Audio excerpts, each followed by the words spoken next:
Science या सब्जेक्टमध्ये आज मी काम करते आहे ॲज अ सायंटिस्ट म्हणून. माझा जॉब, पहिला जॉब, आणि त्या जॉबमध्ये माझं स्पेशलायझेशन जे आहे, मला आत्ता जे आहे जे काम आहे, मी लेन्स डिझाईन करते आहे, मी टेलिस्कोप डिझाईन करते आहे आणि हे लेन्स आणि डिझाईन डेव्हलप करण्याचं काम मी करते आहे. So can you think of की ज्या सब्जेक्टची आपल्याला एवढी भीती होती त्याच सब्जेक्टमध्ये आज आपण एक्सपर्टाईज म्हणून काम करतो आहे. तर this is the one of the example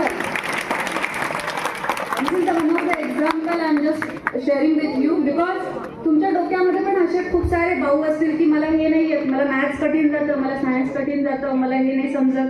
तर हे समजण्यासाठी तुम्ही आधार घ्या, तुमच्या टीचर्सचा आधार घ्या, तुमचे जे आता इंटरनेट तुम्हाला जे अवेलेबल करून देते त्या गोष्टींचा आधार घ्या आणि ह्या सर्व गोष्टी तुम्ही समजून खूप चांगल्या पद्धतीने त्याला ॲक्च्युली तुमच्या डोक्यामध्ये म्हणजे नेहमीसाठी बसवू शकता.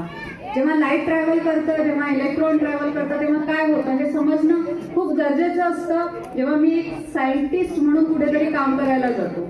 ठीक आहे. तर ह्या प्रकारे आपल्याला आपलं फ्युचर घडवायचं आहे. तर मी तुम्हाला जेव्हा आता सांगितलं की first step is that set your aim, की मला फ्युचरमध्ये काय बनायचं आहे. कारण ते जर तुमचं सेट नाही आहे की तुम्हाला काय बनायचं आहे तर तुम्ही काहीच करू शकणार नाही. कारण यू आर जस्ट एक्सप्लोरिंग की मी हेही होऊ शकतो, तेही होऊ शकतो, तेही होऊ शकतो, किंवा काहीच नाही जर झालं तर मी असंच काहीतरी आपलं करून पुढे आपलं आयुष्य घालवणार. तर मला असंच काहीतरी करून आयुष्य घालवायचं नाही आहे. मला माझं आयुष्य काहीतरी एक्स्ट्रा ऑर्डिनरी करून घालवायचं आहे. कारण जेव्हा तुम्ही कॉमन असता ना तेव्हा तुम्हाला कोणीही ओळखत नाही. जेव्हा तुम्ही अनकॉमन होता तेव्हा लोक तुम्हाला ओळखायला लागतात. तर हे गरजेचं आहे की मला माझी स्वतःची आयडेंटिटी जी आहे ती क्रिएट करायची आहे. जसं आज इथे येऊन मी इथे बोलते आहे तुमच्या समोर, तसंच इथे उपस्थित मुलांपैकी ह्या जे मुलं आहेत फ्युचरमध्ये ह्याच मुलांपैकी इथे येऊन कोणीतरी असंच भाषण देईल हे या मुलांकडनं मी एक्सपेक्ट करते.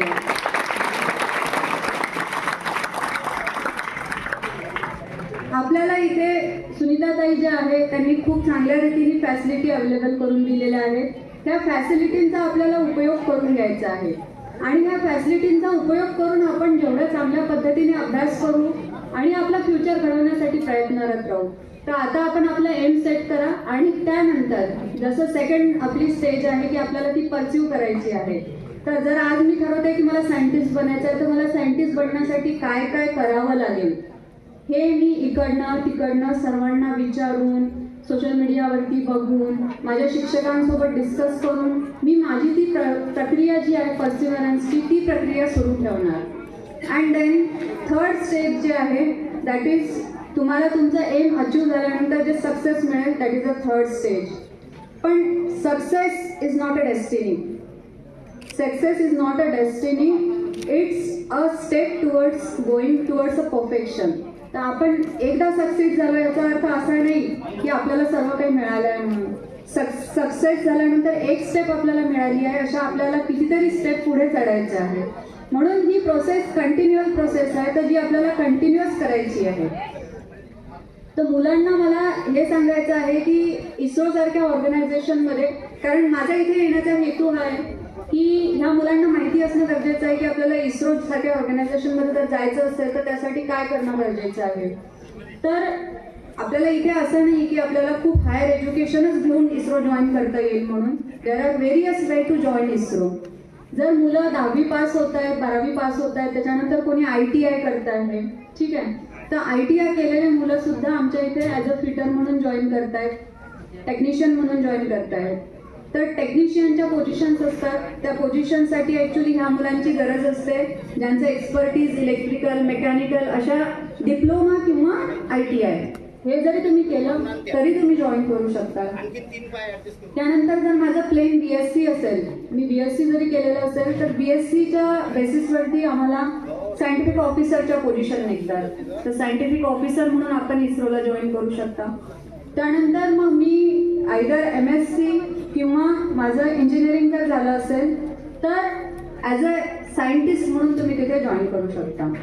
तर ह्या व्हेरियस स्टेजेस आहेत जिथे आपल्याला जॉईन करण्यासाठी खूप साऱ्या ऑपॉर्च्युनिटीज आहेत आणि त्यासाठी आपलं जे स्ट्रीम आहे जे आपण घेतो आहे that is not a constraint. तुम्ही प्लेन BSc करताय किंवा BSc मध्ये मॅथमॅटिक्स, फिजिक्स, केमिस्ट्री ह्यापैकी कुठला सब्जेक्ट घेऊन करता, बायोलॉजी जरी असेल तरी पण तुम्ही जॉईन करू शकता, जिओलॉजी असेल तरी पण जॉईन करू शकता. तर हे असे सर्व स्ट्रीममधनं आपण इथे येऊ शकतो. तर आज इथल्या मुलांना मला ही गोष्ट सांगताना खूप आनंद वाटतो की इस्रोने जे प्लॅटफॉर्म आपल्याला अवेलेबल करून दिलेले आहेत त्या प्लॅटफॉर्मपर्यंत पोहोचण्याची जी प्रक्रिया आहे ती तुमची सुरू झाली आहे आणि त्या प्रक्रियेला आता तुम्ही पुढे नेत तिथपर्यंत पोहोचणं हे तुमचं काम आहे. चंद्रयान-3 सारख्या प्रेस्टिजियस मिशनमध्ये काम करतानाचा माझा अनुभव मला जस्ट ॲक्च्युली इथे 2 मिनिटात तुम्हाला सांगावासा वाटतो. कारण it's a really proud moment for India. It's not for ISRO, it's for a India. कारण आपल्याला चंद्रयान-3 हा जो आपलं मिशन होतं चंद्रावरती आपण लँड केलं आणि लँडिंग नंतर आपण जगामध्ये 4था देश पण साऊथ पोलमध्ये लँड करणारा पहिला देश म्हणून आपल्याला ते तिथे सन्मान मिळाला आणि त्यामुळे जगभरात इस्रोचं खूप कौतुक झालं. तर हे मिशन साध्य करण्यासाठी ह्या मिशनमध्ये काही क्रिटिकल कंपोनंट्स होते जे ॲक्च्युअल कॅमेराजच्या फॉर्ममध्ये होते आणि जेवढं आपण मीडियावरती बघितलं की जे फोटोज येत होते, व्हिडिओज येत होते, हे सर्व फोटो व्हिडिओज जे ॲक्च्युली कॅमेरांनी दिले ते कॅमेरा डेव्हलप करण्याचं काम माझं होतं. So I am really proud की चंद्राचे ते फोटो आणि ते व्हिडिओज तुमच्यापर्यंत पोहोचवण्याचं काम जे कॅमेरा करत होते त्या कॅमेऱ्यांनी खूप चांगल्या पद्धतीने काम केलं आणि ते कॅमेरा मी माझ्या हाताने माझ्या लॅबमध्ये डेव्हलप केले आणि ते कॅमेरा लँडरवरती लागले आणि ते लँडरवरती आजही तिथे त्याच्यामध्ये उपलब्ध आहे. तर ह्या आणि अशा प्रकारच्या बऱ्याच मिशनमध्ये आमचा सहभाग आहे आणि आम्ही तिथे जे काम करतो ते काम जे आहे एक टीमवर्क म्हणून असतं. म्हणजे माझं एकटीचं म्हणून काम नसतं तर माझ्यासोबत पूर्ण टीम असते जे काम करते त्या सर्व गोष्टींमध्ये आणि ह्या सर्व एकत्रित काम करण्याच्या पद्धतीमुळे आपण जे काही देतो आहे आउटपुट ते रिअली बेनिफिशियल असतं. तर एकंदरीत चंद्रयान-3 सारखा जर मिशन बघितलं तर त्याच्यामध्ये जे इस्रोच्या अराउंड 1000 सायंटिस्ट इन्व्हॉल्व होते ज्यांनी हा आपला मिशन जो आहे सक्सेस केलेला आहे. तर मुलांमध्ये जी क्युरिओसिटी आहे त्यासाठी आपण इस्रोसारख्या संस्थानासोबत काही प्रकारे जोडू शकतो.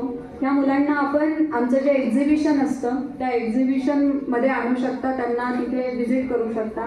त्या व्यतिरिक्त आपण आमचं एक मोबाईल एक्झिबिशन आहे. तर मी शाळेचं जे मॅनेजमेंट आहे त्यांना सांगू इच्छिते की आपल्या ह्या एरियामध्ये जर आपण जे आमचं मोबाईल एक्झिबिशन आहे त्यांना आणण्याचा प्रयत्न जर केला तर ह्या मुलांना ती एक फिलिंग येईल की इस्रोमध्ये काय होतं, त्यांना रॉकेट्स बघायला मिळतील, त्यांना सॅटेलाईटचे मॉडेल बघायला मिळतील.